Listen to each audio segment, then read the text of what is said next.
Jaya Jaya Prabhupada, Prabhupada, Prabhupada, Jaya Jaya Prabhupada,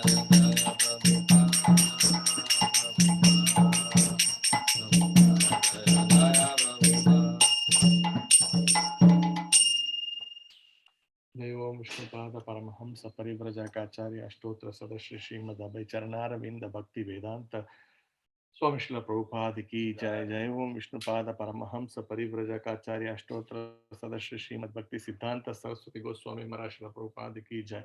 Ananta Koti Vaishnav Vrinda ki Jai. Namacharya Shri Haridas Thakur ki Jai. प्रेम से कहो श्री कृष्ण चैतन्य प्रभु नित्यानंदा श्री अद्वैत गदाधारा श्री वासादि गौर भक्त वृंद की जय. श्री श्री राधा कृष्ण गोप गोपीनाथ श्याम कुंड राधा कुंड गिरि गोवर्धन की जय. ब्रजभूमि श्री वृंदावन धाम की जय. मायापुर श्री नवद्वीप धाम की जय. मथुरा धाम की जय. द्वारका धाम की जय. जगन्नाथपुरी धाम की जय. गंगा माई की जय. यमुना माई की जय. भक्ति देवी की जय. तुलसी महारानी की जय. समवेत गौर भक्त वृंद की जय. गौर भक्त प्रेम आनंदे हरि हरि बोल. All glories to the assembled devotees, Hare Krishna. All glories to the assembled devotees, Hare Krishna. All glories to the assembled devotees, Hare Krishna. All glories, all glories, all glories to Sri Guru and Sri Gauranga. Jai Shri Prabhupada. Om Namo Bhagavate Vasudevaya. Om Namo Bhagavate Vasudevaya. Om Namo Bhagavate Vasudevaya. Om Namo Bhagavate Vasudevaya. Narayanam Namaskritya Naram Chaiva Narottamam Devim Saraswatim Vyasam Tato Jayam Veeraye Nashtaprayeshu Abhadreshu Nityam Bhagavata Sevaya Bhagavati Uttama Shloke Bhaktir Bhavati Nahishtaki. Om Tat Sat. So Hare Krishna devotees, welcome for ISKCON Seshadripuram morning Srimad Bhagavatam class. Today I have been instructed to discuss on third canto, 24th chapter, verse number 37. I will share the screen.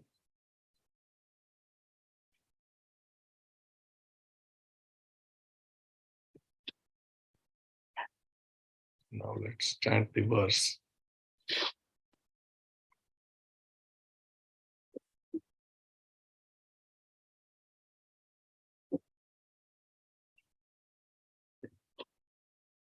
Third canto, 24th verse, 37th chapter. Third canto, 24th chapter, 37th verse. Yesha atma pato avyakto nashtah kalena bhuyasa tam pravartayitum deham imam vidhi maya bhritam. Yesha atma pato avyakto nashtah kalena bhuyasa tam pravartayitum deham imam vidhi maya bhritam. Yesha atma prato avyakto nashtah kalena bhuyasa tam pravartayitum deham imam vidhi maya bhritam. Word by word meaning. Yesaha, this atma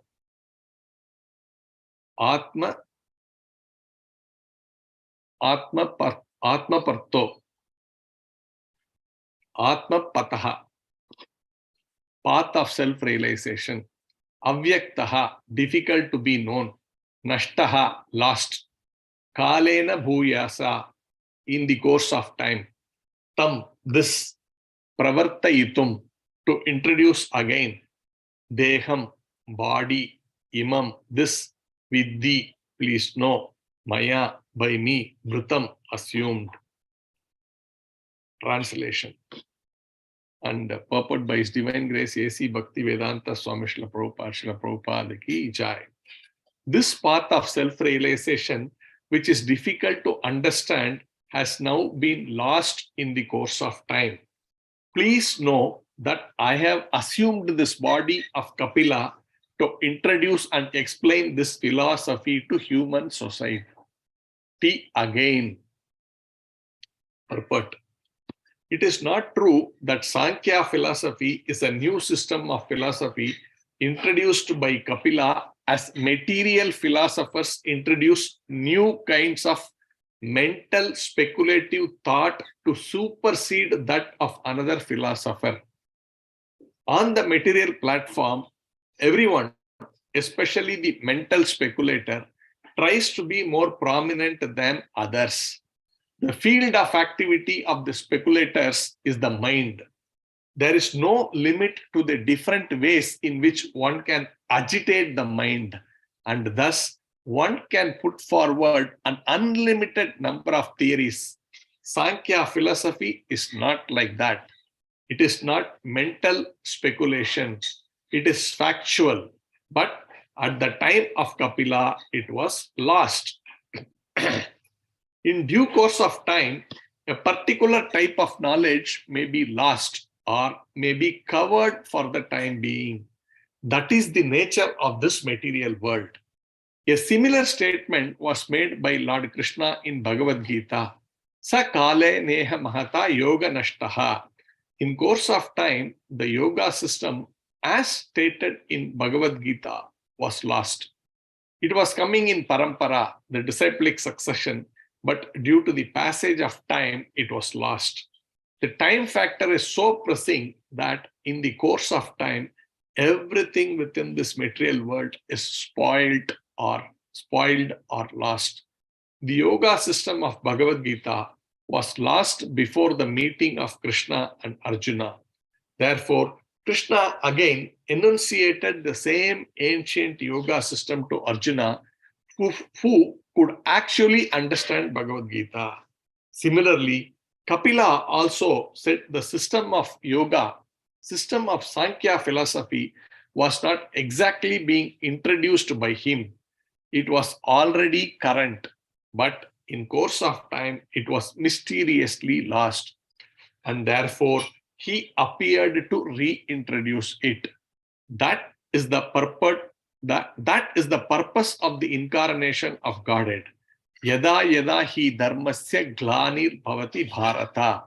Dharma means the real occupation of the living entity. When there is a discrepancy in the eternal occupation of the living entity, the Lord comes and introduces the real occupation of life.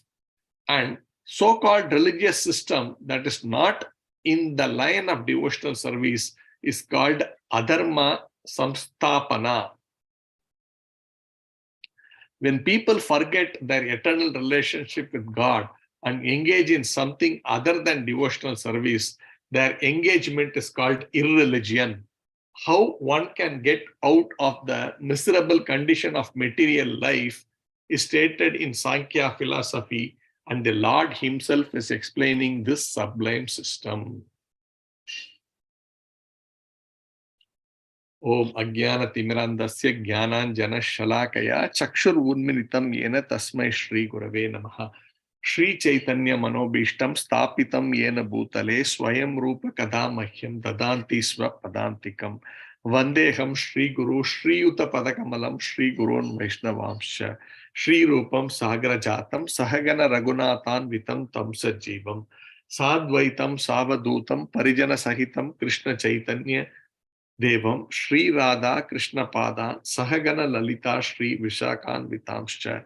He Krishna Karuna Sindhu Dina Bandhu Jagatpate Gopesha Gopika Kanta Radha Kanta Namostute Tapta Kanchana Gaurangi Radhe Vrinda Vaneshwari Rishabhanu Sute Devi Pranamami Hari Priye Vancha Kalpataru Byascha Kripa Sindhu Bhayevacha Patitanam Pavanebhyo Vaishnavebhyo Namo Namaha. Nama Om Vishnu Padaya Krishna Preshtaya Bhutale Srimate Bhakti Vedanta Swamin iti namine Namaste Saraswate Deve Gauravani Pracharine Nirvisesa Sunyavadi Paschatya Deshatarine. Jaya Sri Krishna Chaitanya Prabhu Nityananda Sri Advaita Gadadara Sri Vasadi Gaurabhakta Vrinda. Hare Krishna, Krishna Krishna, Hare Hare, Hare Rama, Rama Rama, Hare Hare. Om Tat Sat. So just read the translation once more. This path of self-realization, which is difficult to understand, has now been lost in the course of time. Please know that I have assumed this body of Kapila to introduce and explain the philosophy of human society again, to human society again. So this verse is coming in the chapter of the renunciation of Kardama Muni, where after Kardama Muni renounces his family life, then he's supposed to have the Supreme Personality of Godhead come as a son to basically take care of his wife when Kardama Muni is away performing his self-realization penances. And the person who appeared as his son is Kapila Dev, who is none other than the Supreme Personality of Godhead. And it was also predicted. Lord Narada actually came and indicated that the Lord will himself come. And here you see the Lord himself has come, and he's now here explaining the purpose of his appearance in this material world. He's saying the path of self-realization, which is difficult to understand, has now been lost in the course of time. Please know that I have assumed this body of Kapila to introduce and explain this philosophy to human society again. So this is very important.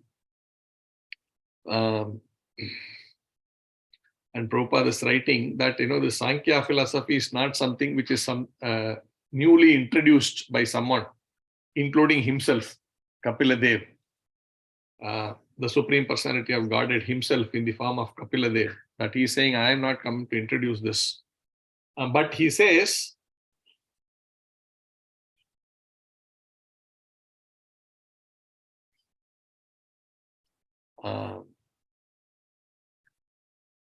he has just come to it. Prabhupada is saying it is always current, but he is simply saying that he is actually come to explain the philosophy to human society. Kapila Dev is using the word assume this body of Kapila to introduce and explain this philosophy to human society. And Prabhupada is explaining that this philosophy is already current, but he's actually coming to explain it to the human society. The point is, when you say there is this,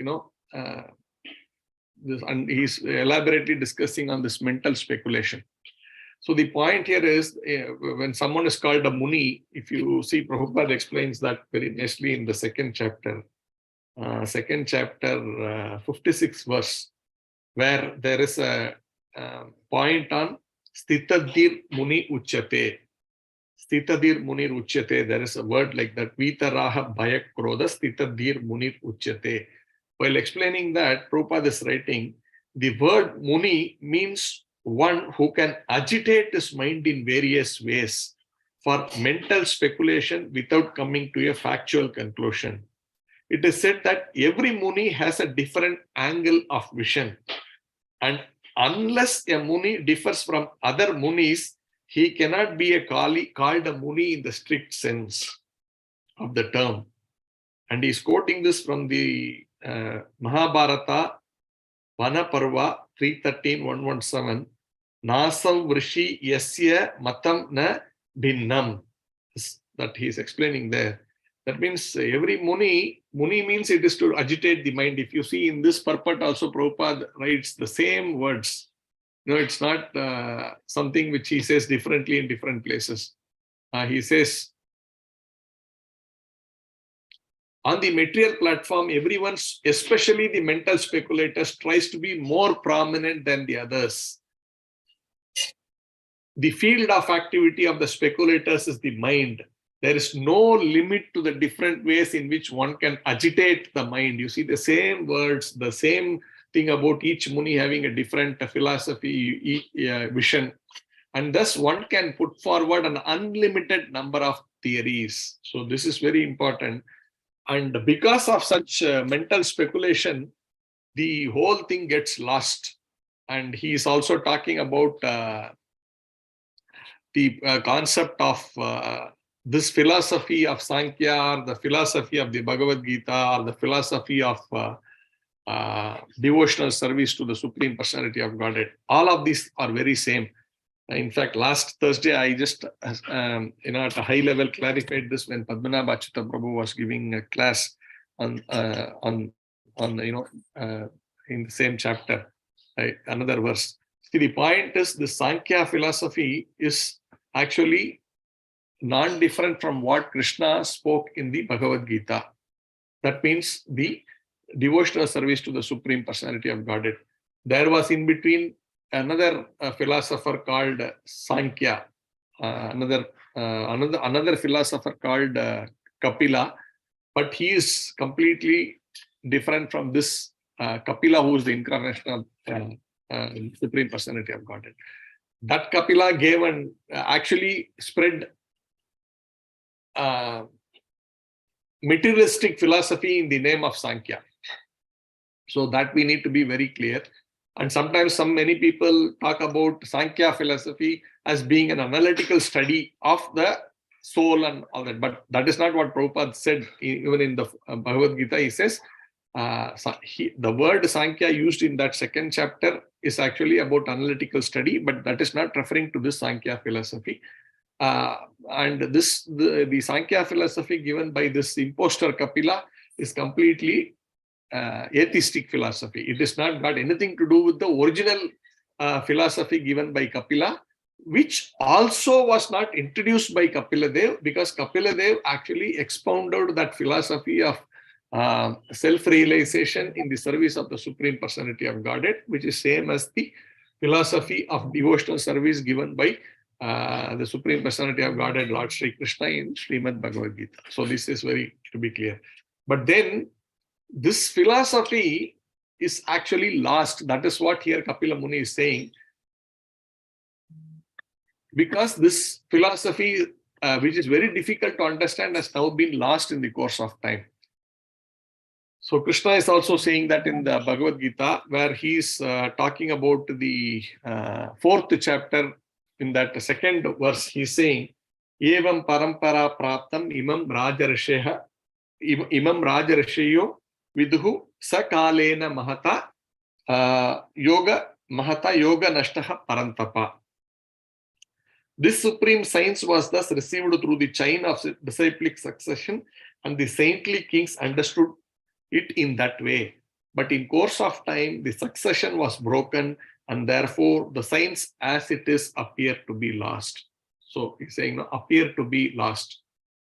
That is important. That means here also Prabhupada is saying this philosophy is current, but it is hidden from our view for a specific point in time, because in material world, everything is actually sort of lost and then regenerated, something like that. Therefore, this philosophy also gets lost in course of time, but the Lord himself physically comes and then he propagates it himself, because nothing can be propagated by the human being, because the human being is covered with the four faults. Therefore, anyone who's a human being cannot give the perfect science, right? There is always some kind of defect in that.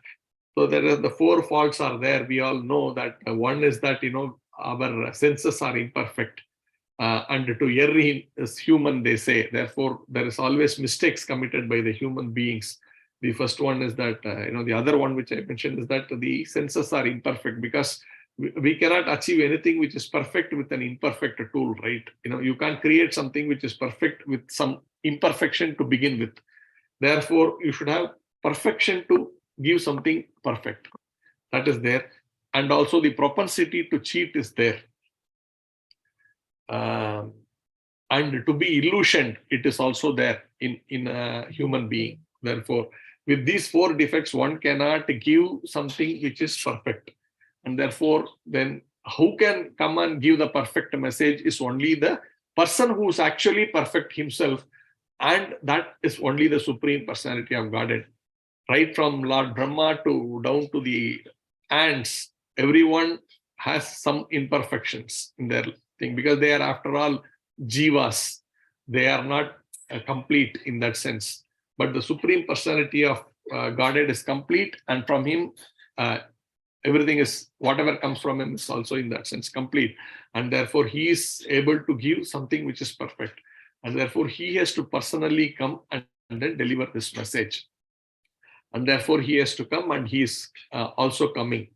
But somehow, these various munis, they have this tendency to speculate and create havoc in the society. So I would like to just take some practical examples of such things that is going on in this material world. But here, we can even contrast to all these various munis, what they are actually preaching in this material world, what is the actual message given by the Supreme Personality of Godhead. Because these are very, very important, and we need to therefore understand. And the more we are able to understand all these things, the more we will be attached to the lotus feet of Srila Prabhupada. Because, unto the process of devotional service established by the pure devotees of the Lord. Not that, we speculate something on our own, or more dangerous is to follow some of these highly speculative munis who actually completely deviate us from the path of devotional service.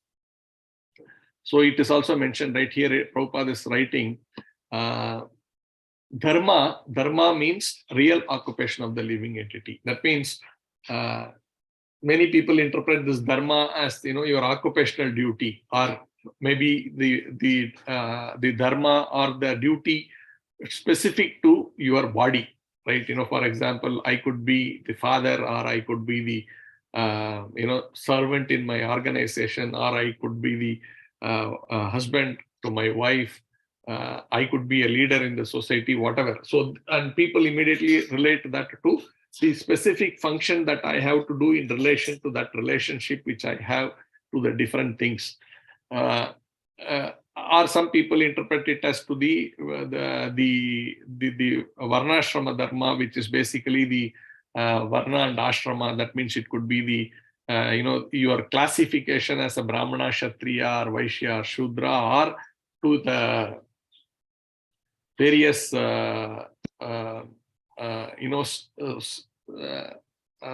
positions that we hold in the course of our life. That means you are either a brahmachari, or you are a grahastha, or you are a vanaprastha, or you are a sannyasi.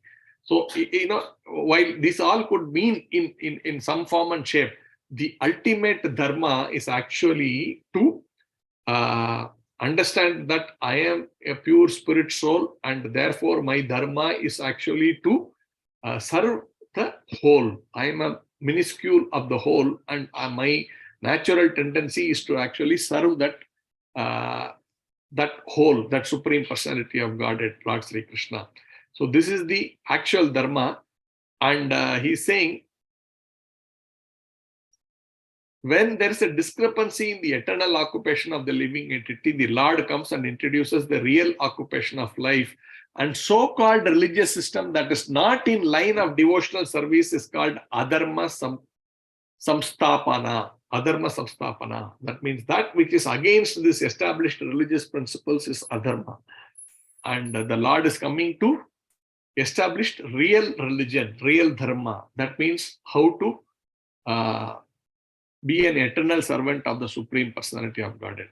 Now, I will try to contrast this with some of the munis that we have in our current world, just to put us in line with how we need to understand Bhagavatam and how we need to be careful against such philosophies. There is one personality in today's world, very famous personality. So he is considered to be a very good spiritual master, right? Calls himself a good spiritual master. Again, here I am not against any individual persons or anything, but I would like to state certain facts so that we are all aware, and one, we do not ourselves get misled, because these personalities are all over our life in different ways, and second, it is also important for us to actually clarify such information, right? As devotees of the Lord, as people who follow the parampara, we have a responsibility to actually clear such misconceptions or miscommunication by such personalities. So I thought I will use this platform to highlight more from a philosophy point of view, not on the personal front, because I have nobody to comment on anybody. But this is very important. So I was seeing this gentleman in a very highly esteemed organization in the United Kingdom, talking to all the students there. So someone was asking this question, that Krishna is saying in Bhagavad Gita that one should not be attached to the result. You should focus on the results. But practically, I find it very difficult to keep away from the results, because I am putting in a lot of labor. And how can I keep myself away from the results of the activity? So that was the question, which is a nice question, which is a very natural for anyone to actually, and this is most important. That is the purpose of human life, to understand what the Lord is saying. And then this gentleman starts off with this qualification to say that, I have not read any scriptures deeply. Then he says, I have not even read Bhagavad Gita like that. Therefore, then naturally what is expected is you just refrain from giving any comment on that subject matter. You simply say, I have not read Bhagavad Gita, so I do not know what Krishna meant there, right? This is supposed to be what a good spiritual master is supposed to say. At least, he's already accepted, I have not read Bhagavad Gita. But then he goes on to give a big class on that subject matter, on this question that the girl is asked.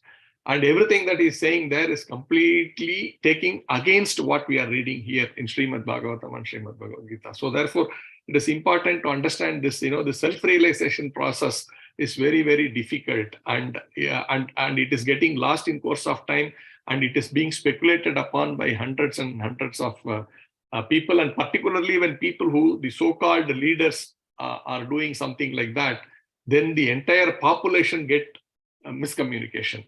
And therefore they believe. I was seeing all the students very, very happy to hear such explanation, nodding their head very strongly, which means these people in that university were big influencers going forward.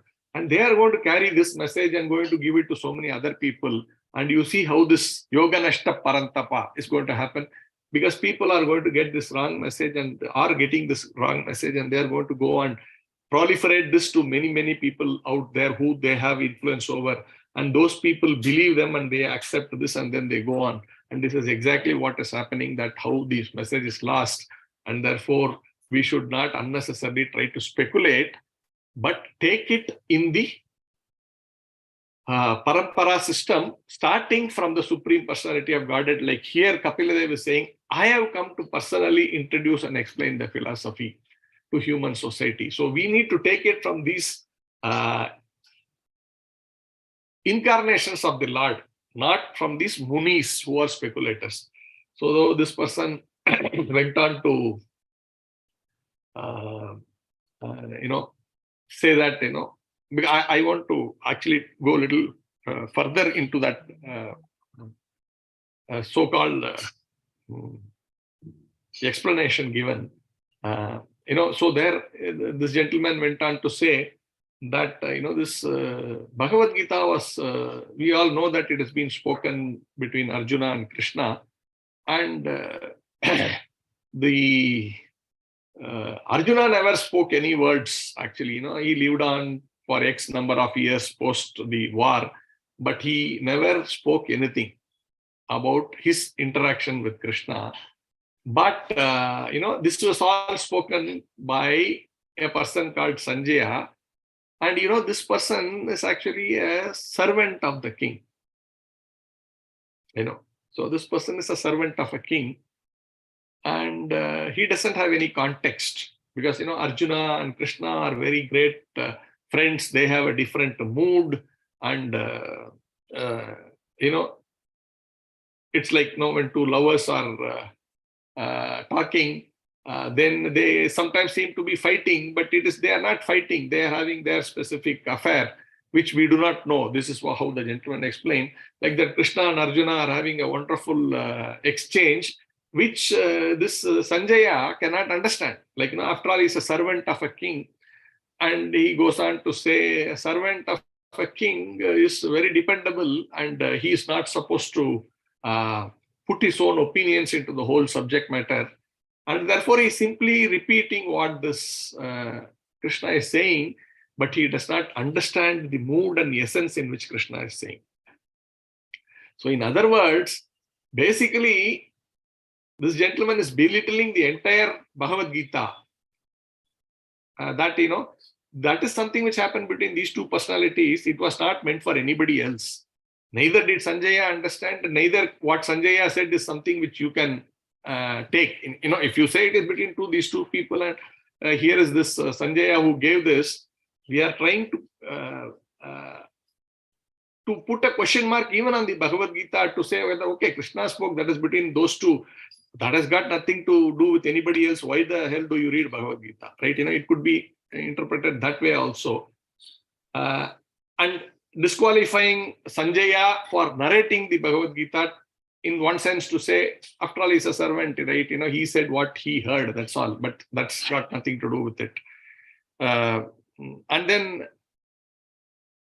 he goes on to explain what is meant. When he says, I have not even read Bhagavad Gita, and then he goes on to give an interpretation of what is it going on between Krishna and Arjuna. And he's able to understand the mood between these two great personalities. But Sanjaya did not understand.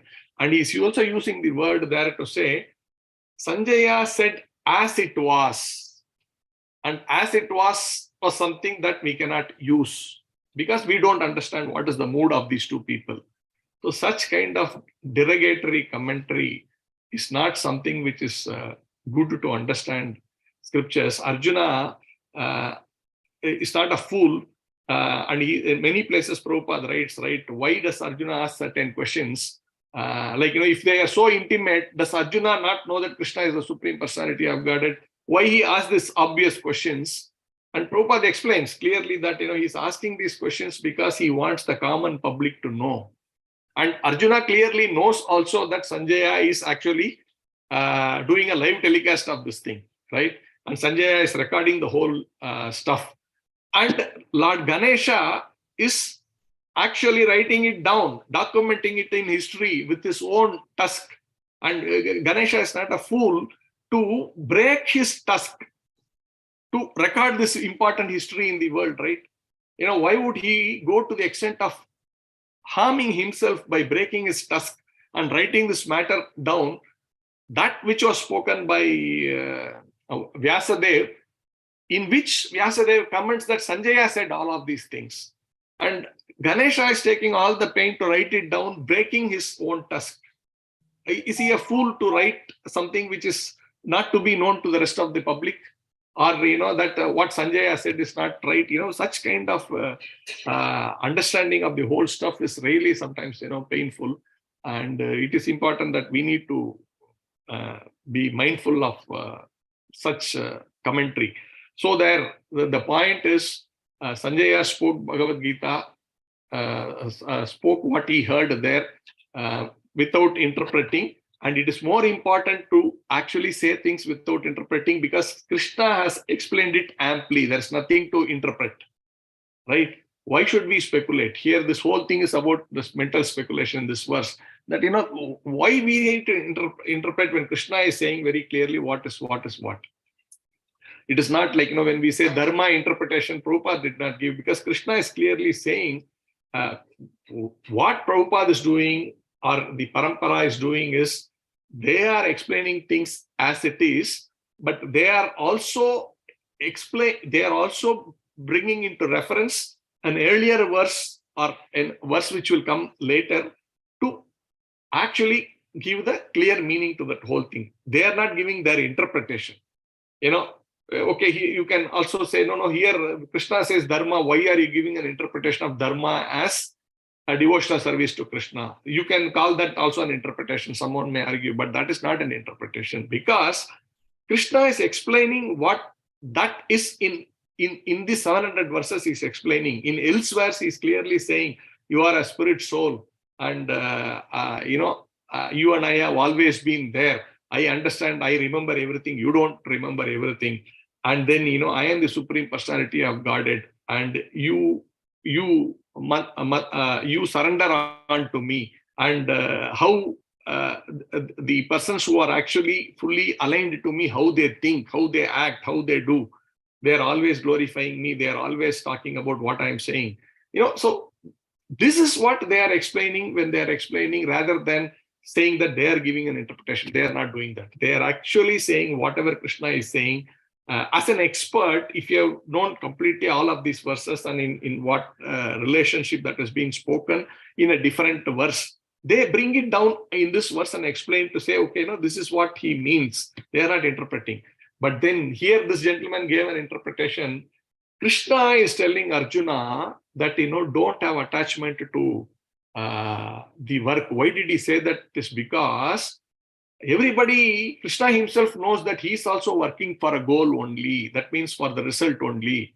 But he's simply saying, Arjuna, that you do the process. He wanted him to focus on the process and not on the result. This is the interpretation given by this gentleman. Krishna never said you focus on the process.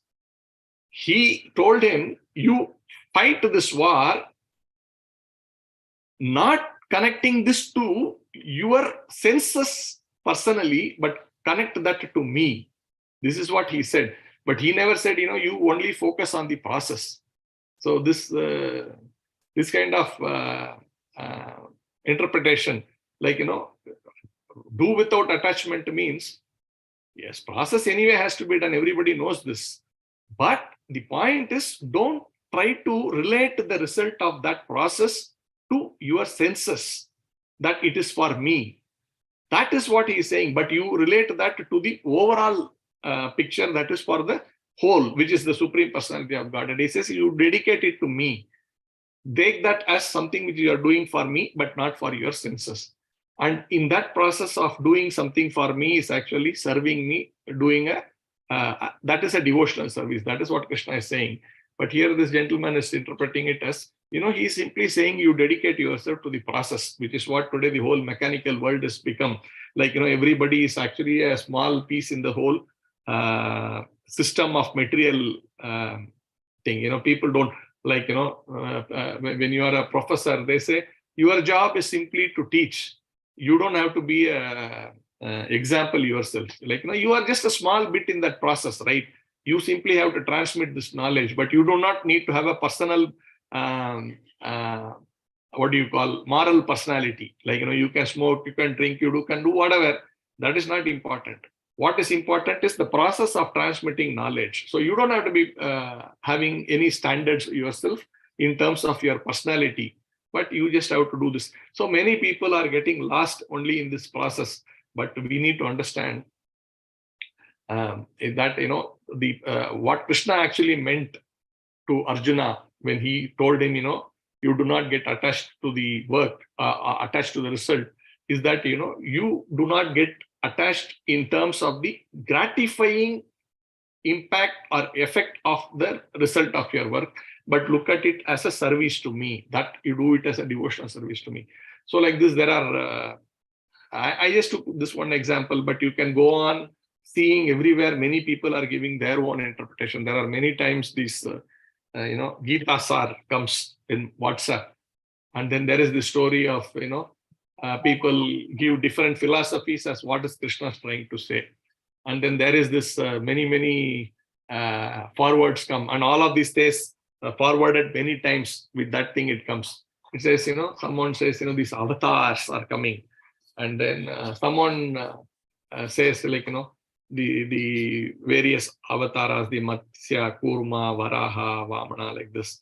So they are saying that this is an evolution. just like how the Darwin's theory of how life started from the ocean, from the ocean, then it moved to the land, then it became animal, and then, from there you become human being. And these fellows are equating all the incarnations of the Lord as like, first he came as a fish, then like, further moved further and became a tortoise, and then, he became a lion, and then, you become a human. And then they're saying, so this Darwin theory we already knew before. Like, they wanted to say that we know before, that Darwin's theory is something which we accept, and then Darwin's theory is actually already told by us. Darwin later found it. We never said like that, right? Where did we say that, we evolved from monkey? We never said this. But these people want to claim, no, we are better. We know this theory much before. Krishna says, there is this 8.4 million species are there all the time. And at the same time, when the fish has been evolving, then how come a Brahmana picks up that fish? Then there is a very highly evolved human being already there. That they are not able to understand. So like this, hundreds and hundreds of speculations are going on, and people are getting lost. And therefore, Kapila Dev is saying, the path of self-realization, which is difficult to understand, has now been lost in course of time. So we are keeping on getting into the cycle. Fortunately for us, Chaitanya Mahaprabhu himself came again, and he gave a wonderful understanding to us of how, when Krishna says, you surrender to me, how to surrender. That he personally taught us, like the same Supreme Personality of Godhead. Like Kapila, he came here like that. The Supreme Personality of Godhead came as Chaitanya Mahaprabhu, and he gave us the instruction of how to surrender to the Supreme Personality of Godhead. And it is very important for all of us, first personally, to understand this message very clearly without any kind of doubt, and are able to practice. And equally importantly, that we are also able to take this message without any interpretation, without any kind of concoction. Take that simple message given by Sri Chaitanya Mahaprabhu as straightforward spoken by Srila Prabhupada without any deviation. And how Prabhupada's disciples are also trying to give without any kind of adulteration. We just have to take it straightforward without doing any adulteration, and defend the original scriptures against all these kinds of misinformation that is being spread by the so-called munis of this world. And there are hundreds and thousands of them which are coming up, and therefore it's very, very important that we understand. Because the Bhagavatam is not something which is just said that, no, it happened that time, that is not relevant today. It is relevant even today. Otherwise, why Bhagavatam or Bhagavad Gita is for eternity? Like many people also say, no, this is all spoken by Krishna 5,000 years back. It was not meant for today's time. Today's times are all different. No.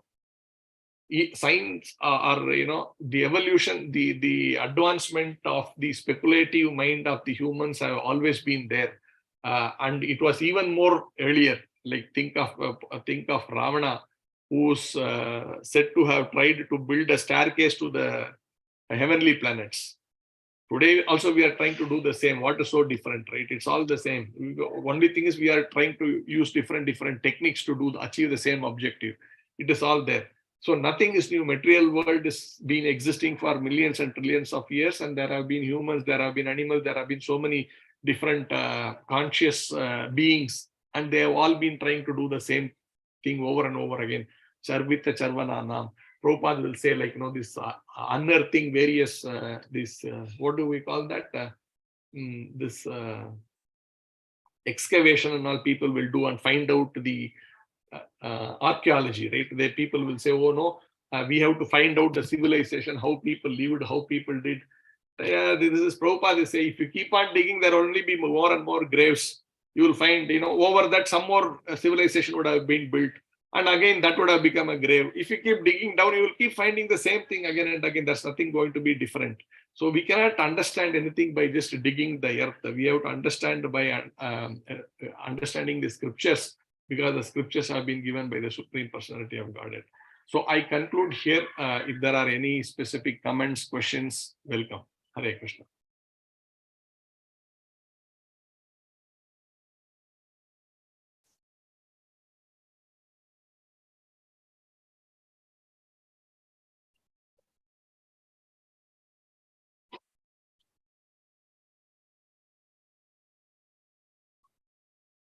Hare Krishna Prabhu, Danda Pranam. Hare Krishna, Prabhu. Prabhu, as a very good, very excellent class, Prabhuji, very encouraging. And I just want to know, as it is said here, that all the things were lost, and again it's been told by Kapila. And similarly, Chaitanya Mahaprabhu has also sent all the Goswamis to go there and go to Vrindavan and get it, recover it. So, why it is getting lost, Prabhu? Why it's like happening? Okay, so two things, Prabhu. So one is the physical monuments and all that. The other one is actually the philosophy. So your question is related to the physical monuments because the material nature, Prabhu, is like this. In material world, there is nothing which can remain permanent. Means there is always changes happening in this material world. Therefore, in the course of time, there is destruction which is happening to everything. And everything gets sometimes covered. Like, for example, if you take even Lord Ranganatha, right, the deity of Lord Ranganatha, if you all would have known, the deity of Lord Ranganatha came directly from Lord Brahma's planet. Lord Brahma himself gave the deity so that it can be brought down to the material world, to planet Earth. Now, that deity is actually, that's deity, that's none other than the Lord himself. But when he came here, Lord Rama worshipped Ranganatha deity, and then the deity came out to Vibhishana brought the deity and then established that in Srirangam in Trichy. And over a course of thousands of years, like from Lord Rama, because material world is always keep changing, right? It keeps covering itself. There's always some earthquake happening, there is some storm happening, some flood happening. As a result of this, the Ranganatha deity actually got lost to our eyes. It's not that the deity is lost, but to our eyes, this material world, for us it is lost. Then the Ranganatha deity was later someone, again, the Lord himself comes and helps to identify where it is, where he's lying down, in the course of time. Same way, to your point, when the Goswamis were going around trying to understand the various places of the pastimes of the Supreme Personality of Godhead, they were seeking, oh my God, this place is all, nothing can be found out. How can we find out? The Lord himself again comes as a boy, one of the deity, I don't remember the name of the deity. The Lord himself comes and then takes him to that place and shows, you dig something like that, he says, and then the Lord vanishes. And then when they see that deity is actually there underneath that place, like that, the Lord himself helped his own devotees to actually re-establish the original dham of Vrindavan, where the wonderful pastimes of the Lord happened. But so to answer your question, material world is like that. It keeps changing always. And therefore, these even the pastimes of the Lord or the deities of the Lord, when they are in this material world, they also get covered. And of course, the philosophy also gets misinterpreted. Like I have taken a lot of time to explain how these are all misinterpreted and how the next generation gets the wrong information. And therefore, the entire message gets lost. It's all completely misunderstood, misinformed, and finally, the original message is lost altogether. Then the Lord once again comes himself personally. Even in these cases, the Lord himself helps to find out, re-establish the lost, so-called lost places like Vrindavan, for example. So it had to be rediscovered, but it always existed. And Vrindavan is a spiritual dham. It always existed. So does it sort of answer your query, Prabhu? Yes, Prabhu. Thanks a lot, Prabhu. And the philosophy I understand is like Krishna, like it's lost because it can be served by the coming all the Vaishnavas, like they can come and explain more. Is it? I'm right, Prabhuji? Correct, Prabhu. So when Krishna gives, he does not give it to any Tom, Dick, and Harry, right? Krishna gives this information. Here he is giving it to Devahuti. There when he gave the Bhagavad Gita, he gave it to Arjuna, and he's also giving clearly that to whom he is giving this information. He's saying, I am giving this message to you, Arjuna, because you are my friend and my devotee. Therefore, he is actually sharing this original knowledge to the pure devotees of the Lord, because they can only take it forward without giving their own interpretation to the subject matter. They don't want to, they are not envious of the Lord. That, oh, you are saying this, but I will say, I can think even better than you, and I will give some more spin to the whole matter that you are giving. But he wants them to give as it is without interpreting anything. And they do not, they say, oh, the Lord said this. They happily say what the Lord said and not think, no, I actually think, it is like this. No, they say this is what the Lord says, because they are not envious. They understand the Lord is perfect, and I simply take pleasure in repeating the words of the Lord. This is the mood of the devotee. And that devotee passes it on in course of time to the next person, to his son, his son, his son, or his disciples, like that. But in course of time, like we are seeing today, messages get distorted.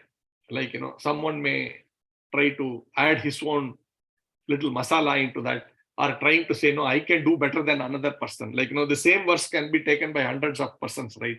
So someone may see, like, hey, let me try to better what this guy has said. I will try to maybe more I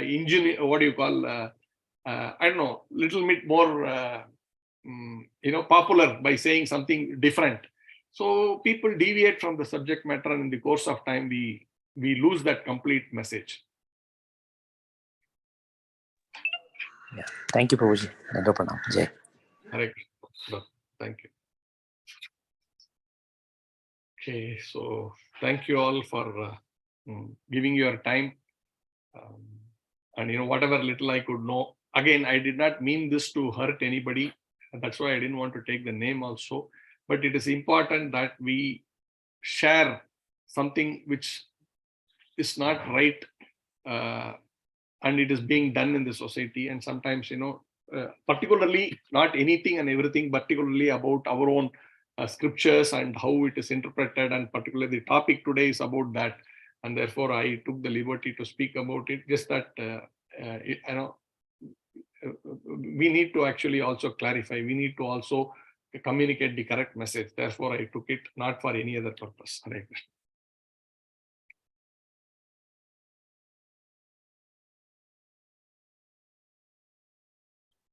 So we can end the class probably if there are no more questions or comments. Thank you very much, Prabhuji. Dandava Pranam to you. Dandava Pranam, Prabhu. Thank you very much.